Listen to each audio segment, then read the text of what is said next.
यहाँ के अधिकारियों से, बजाज के और भी जो अधिकारी ऊपर जिनसे हम बात कर सकते थे, जो सीनियर मोस्ट लेवल पे हमने उनसे बात की है।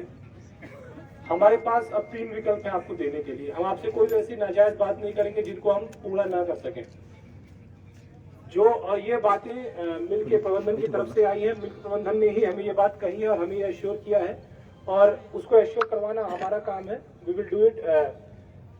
3 ऑप्शन में से एक ऑप्शन मैं आपको बता रहा हूँ, बाकी 2 ऑप्शन आपको डीएम साहब बताएंगे। अगर आपको मान्य ना हो तो उसी स्तर के बाद जो सबसे पहला ऑप्शन जिसपे वो लोग आए वो पेमेंट का ऑप्शन था कि वो कितना पेमेंट कर सकते हैं, क्या कर सकते हैं। हम लोगों ने हर तरह से दबाव बना के देख लिया और जो उनकी वाइबल इकोनॉमिक कंडीशन है, जो अभी स्थिति है उनकी, उस बिना पे उन लोगों ने जो हमसे वादा किया है, उन्होंने ये कहा है कि जो आपका दिसंबर 2020 तक का लगभग 18 करोड़ रुपए बकाया है, उनको वो कह रहे हैं 2 चरण में।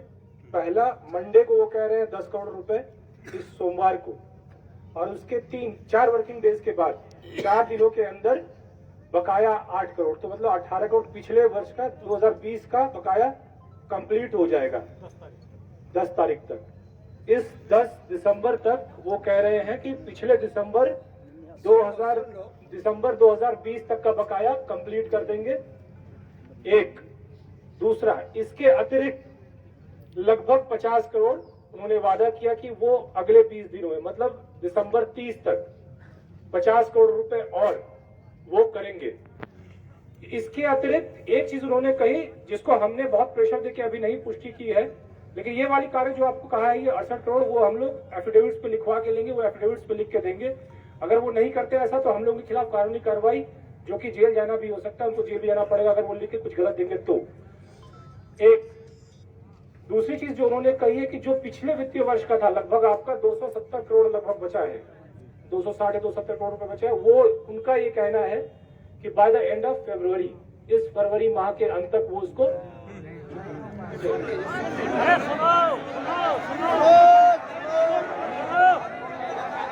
अरे भैया सुनो, शांति रहो, सुनो भैया, शांति रहो। कोई भी बोलेगा, कोई भी नहीं बोलेगा, सुन लो। अभी जो हमारी चर्चा परिचर्चा हुई है वो हम लोग आपसे शेयर कर रहे हैं। ये चीजें जो हमारी बात हुई है वो शेयर कर रहे हैं। तो ये जो पेमेंट का ऑप्शन है, पहला ऑप्शन ये था, ये पूरा ऑप्शन आपको बता दिया गया। फिर से एक बार रिपीट कर देता हूं। इस सोमवार को 10 करोड़ और अगला 8 करोड़ जो पिछले दिसंबर तक का जो बकाया है 18 करोड़ लगभग, वो 4 दिनों के अंदर, मतलब 10 दिसंबर तक कंप्लीट हो जाएगा। अगले 20 दिनों में 50 करोड़ रुपए और उसके बाद अगले 2 महीने, मतलब फरवरी के अंत तक वो कह रहे हैं कि आपका पूरा 270 करोड़ रुपया बकाया कंप्लीट कर देंगे। वो कहां से करेंगे वो भी हमने पता करने की कोशिश की, उन्होंने बताया, समझाया। मैथमेटिक्स सुन के लगता है कि ऐसा हो सकता है, और अगर ऐसा नहीं होगा तो हमने आपको कहा कि उसका पुलिसिया एक्शन भी होगा, उस पर लिखित में एफिडेविट्स भी देंगे। अब मानना न मानना वो सेकेंडरी विषय, उस पर भी चर्चा होगी। अभी आपके लीडर्स भी बैठे हैं, आप लोग भी यहाँ बैठे हैं, हम लोग भी यहाँ पे हैं। ये पहला ऑप्शन था। अब दूसरे 2 ऑप्शन जो है आपको डीएम साहब बताएंगे, उस ऑप्शन को आप लोग ध्यान से सुनिए। अच्छा, मैं आप लोगों से एक चीज और अनुरोध करना चाहता हूँ।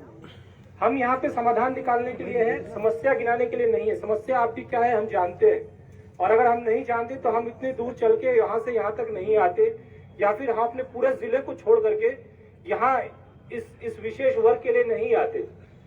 हमें पता है कि समस्या है, हमें ये भी पता है कि समस्या जेन्युइन है।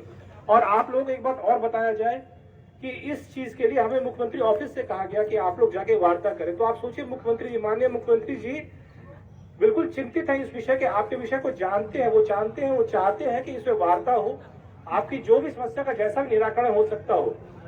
लेकिन रुक जाइए, अभी 2 ऑप्शन बाकी हैं, अभी 2 ऑप्शन बाकी हैं, इसलिए प्लीज शोर शराबा मत कीजिए।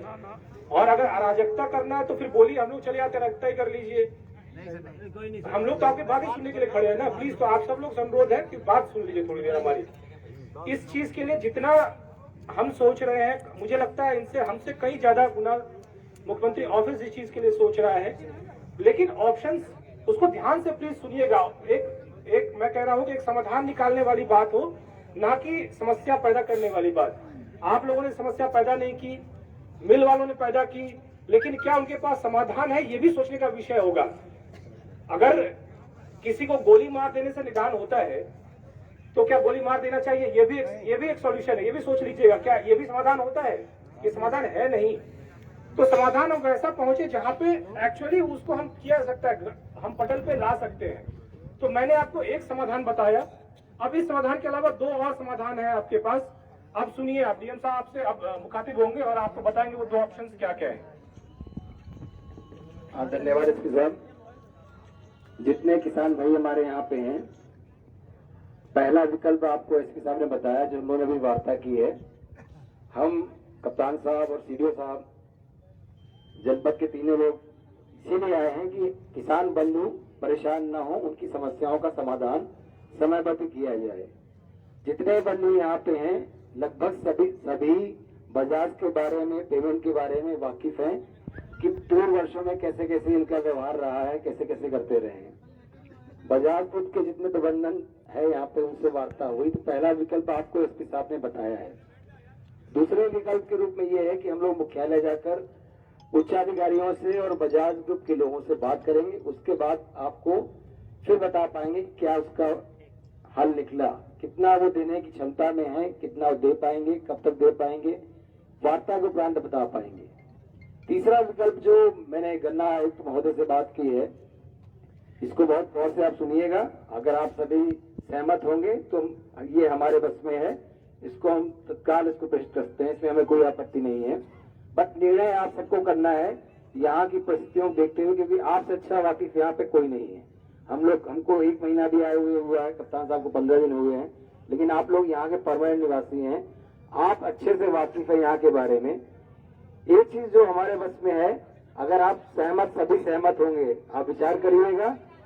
अगर बजाज ग्रुप बदमाशी कर रहा है, मान लीजिए उनके पास वो कह रहे हैं कि रिसोर्स नहीं है या हम पैसा भी देने की स्थिति में नहीं है, तीसरा ऑप्शन हो सकता है जो मेरी गन्ना आयुक्त महोदय से बात हुई है, आप लोग भी जाते रहते हैं लखनऊ उनसे मुलाकात करने।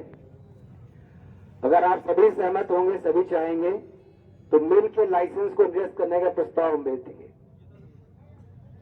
अगर आप सभी सहमत होंगे तो इस बजाज मिल के, गोरा मिल के लाइसेंस को निरस्त करने का प्रस्ताव हम शासन में गन्ना आयुक्त महोदय को भेज देंगे और उन्होंने पूर्ण विश्वास दिलाया है कि उस प्रस्ताव पर पूर्ण विचार किया जाएगा। 3 विकल्प हमने दिए हैं आपको, 3 विकल्प दिए हैं हमने आपको। पहला कप्तान साहब ने बताया, दूसरा हमने कहा वार्ता करेंगे इसमें जाके, आपका भी सहयोग चाहिए होगा। तीसरा जो मेरी बात हुई है कि अगर मिल प्रबंधन से इतना आपको इस अविश्वास है, लगता है बजाज बदमाशी कर रहा है, आप सभी सहमत होंगे तो इसके लाइसेंस को निरस्त करने का प्रस्ताव मैं भेज दूंगा। Thank you.